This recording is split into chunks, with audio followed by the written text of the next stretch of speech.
اور گورنمنٹ کا جو پروسیجر ہے وہ اس کو فلفل کر رہا ہے تو اس کو اسکالرشپ ضرور ملنی چاہیے.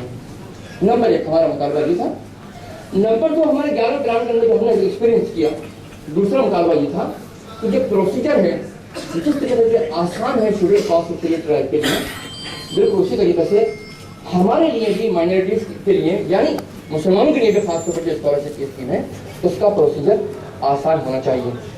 میں مبارکباد دیتا ہوں ہمارے سلمان خورشید صاحب کو کہ یہ دونوں کام انہوں نے کر کے دکھا دیا اور بڑی حد تک اسکالرشپ کو ڈیمانڈ ڈریون کرنے کی کوشش کی ہے. اور تمام ملا ہے, لیکن سلمان خورشید صاحب اب یہ کہتے ہیں اپنے پروپوزل میں کہ آنے والے 5 ایئر پلان کے اندر 5 سالہ منصوبے میں یعنی 12 5 ایئر پلان میں پری میٹرک اسکالرشپ 11 کروڑ 18 لاکھ بچوں کو ملے گی.